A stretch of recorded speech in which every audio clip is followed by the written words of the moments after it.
Good afternoon and welcome. Welcome to another edition of the Mark Mosley Show podcast. And joining me right now to talk all things Orlando Magic basketball as they're on their current West Coast road trip off the All-Star break is the radio audio play-by-play man and good friend of mine, Jake Chapman. He has a day off today. Jake, how you doing today, buddy? I'm good, Mark. How are you, bud? I'm doing just fine. Let's start with the obvious. 3-point win last night against the Clippers. What happened? The Magic bounced back after a 3-point loss the night before, a 1-point loss at a 3-pointer at the Horn in Phoenix. The basketball gods took away on Saturday night, and they give it last night in Los Angeles. It was a Clippers team that, look, Kawhi Leonard is playing as well as anybody in the world right now, and he was a monster at 37 points.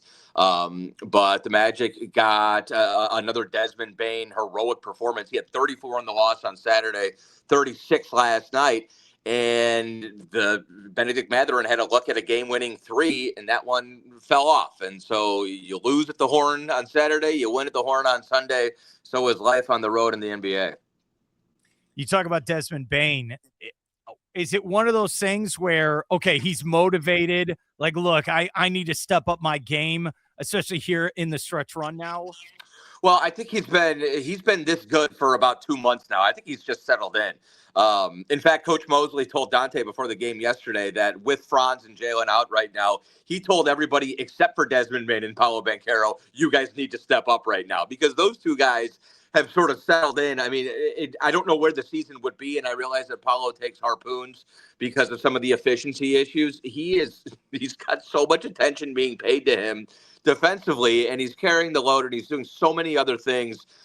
He's not going to be the most efficient player in the world with the amount of weight that he's carrying without Franz Wagner and especially without Jalen Suggs, without both those guys around him. So Paolo's doing his thing. He is basically carrying the brunt of the offense. And right now, Desmond Bane has settled in. The three ball is falling more so than any other player across the league.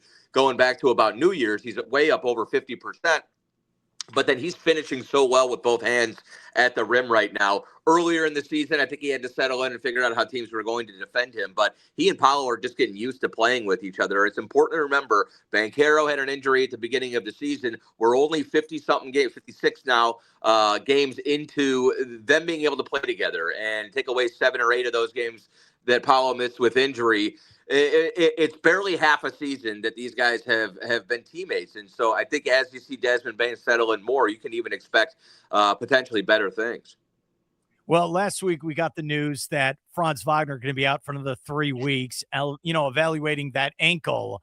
What are your thoughts on that? I mean, I know you're just like me. You're cheering for Franz to get back on the court, but what was your thoughts when you heard that story?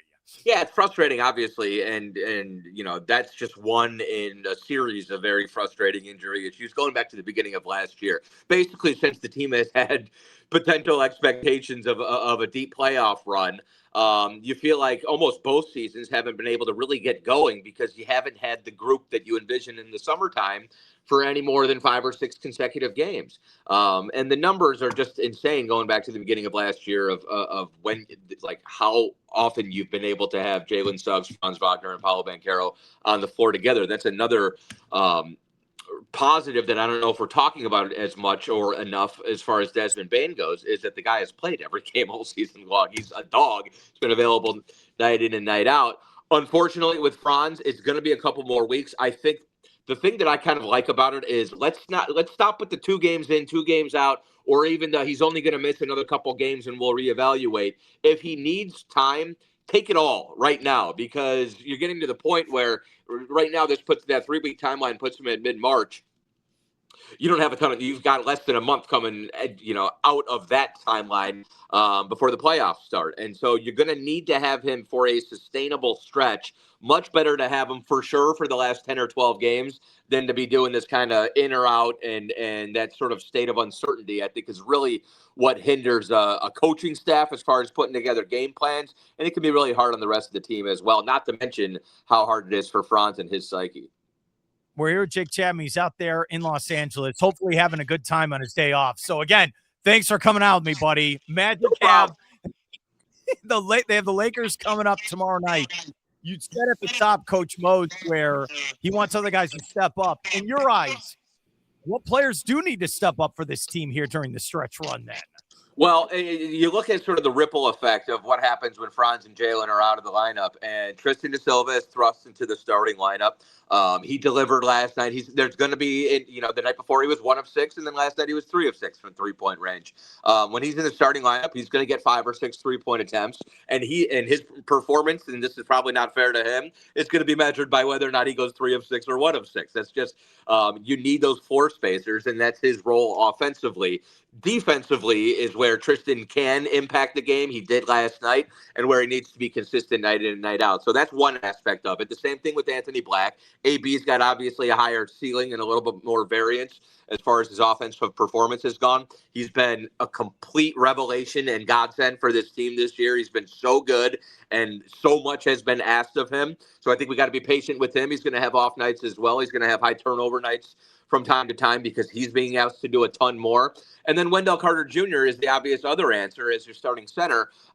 He had a massive game last night, his first double-double in 2 months. It was season high 14 rebounds. It almost felt like he was out to prove a point last night against Brook Lopez and against the Clippers front line. So he was fantastic. You look down the bench, Javon Carter is this new addition who is your backup point guard right now, but he's playing heavy minutes because Jalen's not in there. And I think you saw very early how comfortable everybody is with Javon Carter on the floor. He played 33 minutes in Saturday's loss. It was in double overtime against Phoenix. He can at the very least get you organized offensively as far as the backup unit goes, and he's a dog defensively, so he fits right in. Okay, before I let you go, I have a lot of Magic fans who are like, oh, let's just get to the play-in tournament. But dude, is this Eastern Conference? Is there still openings here to get 4 or 5? When you look at the standings in the Eastern Conference. Yeah, let me pull it up real quick, just because I don't want to shortchange anybody, and I like to look at the last 10 for these teams. But that win last night brought us back above Miami for the 7th seed, right? The Philadelphia 76ers, who we unfortunately have lost the season series to, are a half game above you for the 6th seed. I think the 6 and the 5 are realistic. Toronto right now 3.5 clear with that 5 seed. I think those are realistic goals, and especially look if you can. And I hate to put too much stock into one game, but Mark, you know what playing in Los Angeles means, and what one win against the Lakers with some eyeballs on it can mean, and especially at the end of a road trip, et cetera, coming home for 4 and a couple tough matchups. We got Houston coming in to Kia Center and Detroit as well. You win that Lakers game, and that will be having won 3 of 4 into the All-Star break, 3 and 4 out of the All-Star break, with the injuries to Franz and Jalen sort of overshadowing everything. So this group right now, without those guys, is figuring out a way to kind of make it work. And that could be a springboard type win tomorrow. If you can win that game, it's the end of a long road trip. We've been in Los Angeles for like 4 days. It's going to be a very difficult game to be sure, but everything is still kind of all in front of you. Do I expect to have home court advantage in round 1 of the postseason? No. But I think playing your way out of the play-in is a realistic goal right now, and that should be what you're looking for. I am circling the game. I think it's next Sunday at home against one of the teams you used to cover, the Detroit Pistons. I am ready for that game. That is going to be big, dude. A big test for the Magic. I can't wait.